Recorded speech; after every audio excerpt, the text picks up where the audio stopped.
Hey everyone, Pope Francis, the first Latin American leader of the Roman Catholic Church, has died on Easter Monday at the age of 88. The Vatican's announcement of his death came just a day after he appeared in a wheelchair at St. Peter's Square to wish thousands of worshippers gathered there a happy Easter. Pope Francis was discharged from hospital last month after 5 weeks of treatment for an infection that led to double pneumonia. Catholics around the world have been mourning his death, and crowds of well-wishers have begun arriving at the Vatican. Among those who have paid tribute to him was Italy's Prime Minister Giorgia Meloni, who praised him as great man and said she had the privilege of enjoying his friendship, advice, and teachings. King Charles, who met with the Pope privately earlier this month during his state visit to Italy, said in a statement that he was deeply saddened to hear of the Pope's death. His Holiness will be remembered for his compassion, his concern for the unity of the Church, and for his tireless commitment to the common causes of all people of faith, and to those of goodwill who work for the benefit of others. The news of the Pope's death was announced by the Vatican in a statement. This morning at 7:35 local time, 5:35 GMT, the Bishop of Rome, Francis, returned to the home of the Father, Cardinal Kevin Farrell said in the statement, published by the Vatican.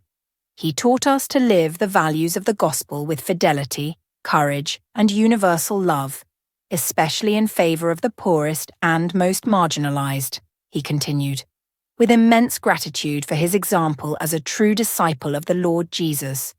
We commend the soul of Pope Francis to the infinite merciful love of the one and triune God.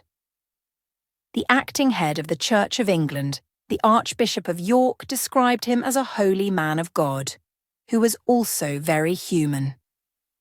Francis's whole life and ministry was centered on Jesus, who comes among us not to be served, but to serve, Stephen Cottrell said in a statement.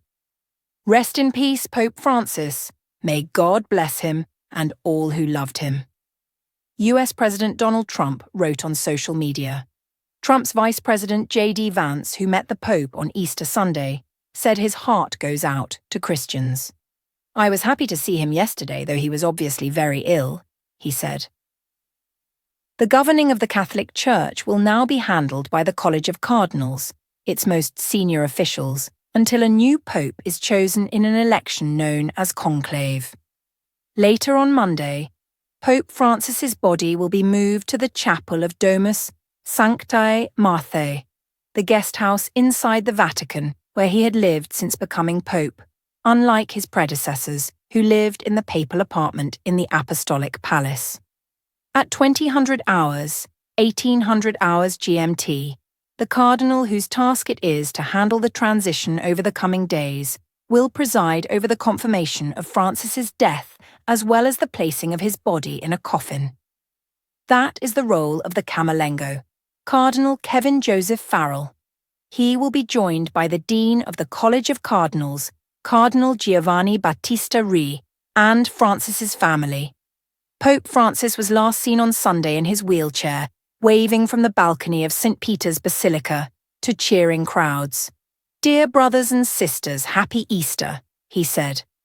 In his blessing, delivered by a clergy member, he said, there can be no peace without freedom of religion, freedom of thought, freedom of expression, and respect for the views of others. What a great thirst for death, for killing we see in the many conflicts raging in different parts of the world.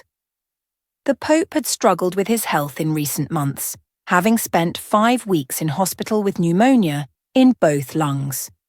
During his time in hospital, he presented 2 very critical episodes where his life was in danger, according to one of his doctors. He has suffered a number of health issues throughout his life, including having part of one of his lungs removed at age 21, making him more prone to infections. Francis's papacy heralded many firsts, and while he never stopped introducing reforms to the Catholic Church, he remained popular among traditionalists. Pope Francis, born Jorge Mario Bergoglio in Argentina, was the first non-European pope in centuries, after Syrian-born Gregory III, who died in 741. He was also the first Jesuit to be elected to the throne of St. Peter. Jesuits were historically looked on with suspicion by Rome.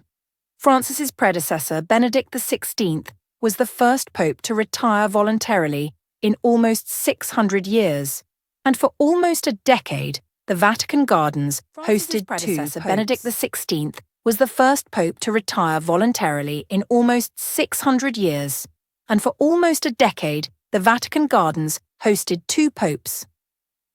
Pope Francis was born in Buenos Aires, Argentina, on 17 December 1936. His parents had fled their native Italy to escape fascism. In his early life, he worked as a nightclub bouncer and floor sweeper before graduating as a chemist.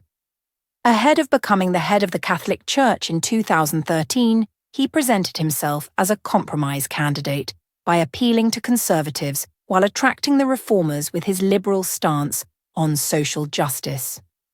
His early actions as Pope included washing the feet of the elderly and prisoners and advocating for the rights of refugees and migrants. But on many of the Church's teachings, Pope Francis was a traditionalist. There were warm words in favour of some kind of same-sex unions for gay couples, but Francis did not favour calling it marriage. This, he said, would be an attempt to destroy God's plan. Thanks for watching.